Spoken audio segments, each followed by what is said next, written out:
पाचोरा तालुक्यातील तारखेडा येथे शेत शिवारात जुगार अड्डा सुरू असल्याची गोपनीय माहिती पाचोरा पोलीस स्टेशनचे पोलीस निरीक्षक अशोक पवार यांना मिळाली। दरम्यान नंतर अशोक पवार यांनी सहाय्यक पोलीस निरीक्षक धरमसिंग सुंदरडे यांच्यासह पथक घटनास्थळी रवाना केले असता घटनास्थळावरून 37,000 रोख रकमेसह 2,40,000 रुपयाचा मुद्देमाल हस्तगत करण्यात आला। 7 संशयित आरोपी विरुद्ध पाचोरा पोलीस ठाण्यात गुन्हा नोंदविण्यात आला आहे। याबाबत पोलिसांकडून प्राप्त माहिती अशी की तारखेडा खुर्द तालुका पाचोरा येथील दिलीप रामदास पाटील यांच्या शेतात बंद पत्र्याच्या शेडमध्ये जन्नामन्ना नावाचा जुगार खेळला जात असल्याची गोपनीय माहिती पाचोरा पोलिसांना मिळाली। घटनास्थळी सहाय्यक पोलीस निरीक्षक धरमसिंग सुंदरडे, पोलीस कॉन्स्टेबल विनोद बेलदार यांनी धाड टाकली।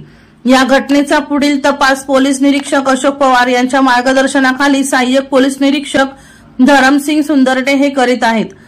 पोलिसांच्या या धडक कारवाईमुळे परिसरातील अवैधरित्या सुरू असलेल्या जुगार अड्डे चालविणाऱ्यांचे धाबे दणाणले आहेत। दीपक राठोड यांचा रिपोर्ट DR न्यूज जळगाव।